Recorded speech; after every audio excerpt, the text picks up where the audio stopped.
अस्सलाम वालेकुम व्यूअर्स, मैं हूं सनोबर गुल खान और आप देख रहे हैं खैर बात टीवी। मायूसी को खुद से दूर कैसे भगाएं, आज हम इस पर बात करेंगे और मैं कुछ आपको ऐसी टिप्स दूंगी जिससे कि आप अपने मूड और मिजाज पर छाई हुई मायूसी को दूर करने में कामयाब हो सकेंगे इंशाल्लाह। होता यूं है कि जब हम उदास होते हैं या मायूस होते हैं तो हम ऐसा मटेरियल तलाश करने लगते हैं जो कि हमारी मायूसी को या फिर हमारी उदासी को मज़ीद बढ़ा सके, क्योंकि आपका माइंड जो है वो आपके अपने हाथ और अपने कंट्रोल में होता है।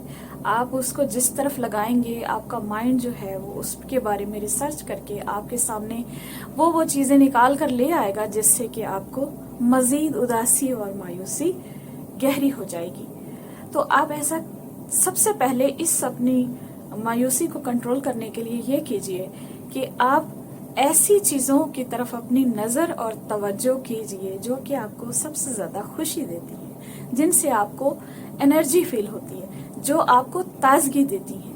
आप बजाय इसके कि अपने लिए उदास सॉन्ग्स, म्यूज़िक और उदास स्टफ और ऐसे वाक़यात ढूंढने लग जाएं जिससे कि आपको लगे कि आपको किस किस वजह से उदास होना चाहिए और आप मज़ीद अपनी उदासी को किस तरह से बढ़ाते जाएं, ये ना करें, बल्कि आप अपने लिए उस तरफ निगाह कीजिए, उधर फोकस ले जाएं माइंड का जिधर के आपको सबसे ज़्यादा ताजगी और खुशी महसूस होती है। आप ऐसे वाक़यात को याद करने की कोशिश कीजिए जिनसे आपको बहुत ज़्यादा ताजगी महसूस हुई थी और जब आप बहुत ज़्यादा अपने अंदर एक एनर्जी महसूस कर रहे थे और जब आप खुश हुए थे।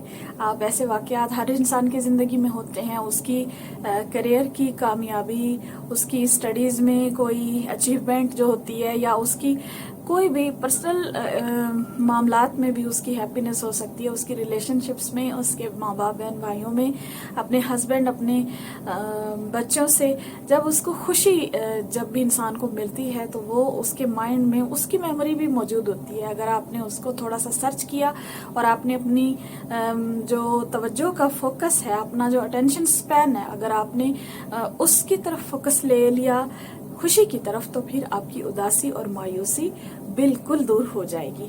और नंबर 2 पर ये टिप है कि आप ऐसा अच्छा मटेरियल तलाश कीजिए, आप ऐसी अच्छी बुक तलाश कीजिए जो कि आप पढ़ने से बहुत ज़्यादा खुशी महसूस करते हैं। हालांकि आपने वो पहले भी पढ़ी होगी, लेकिन अब जब दोबारा से आप उसे पढ़ेंगे तो आपको ज़्यादा खुशी महसूस होगी और आपकी मायूसी और उदासी जो है वो दूर भाग जाएगी।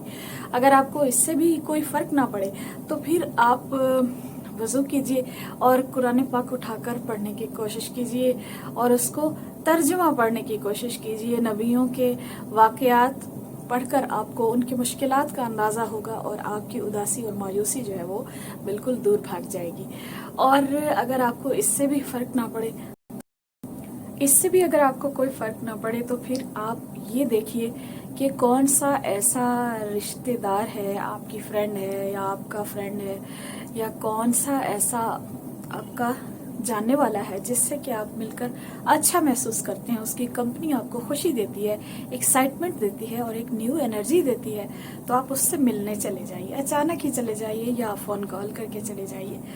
इंशाल्लाह आपकी उदासी और मायूसी जो है वो दूर भाग जाएगी। और अगर आपको ऐसा करने के लिए भी आपका दिल नहीं चाह रहा है तो फिर आप एक और काम कर सकते हैं, आप अपने कमरे की सेटिंग को चेंज कर सकते हैं। आप अपने कमरे की तरतीब को दोबारा से लगाएं और आपको ये सेटिंग भी आपकी तबीयत पर जो है वो अच्छा असर डालेगी और आपकी मायूसी जो है और उदासी दूर भाग जाएगी।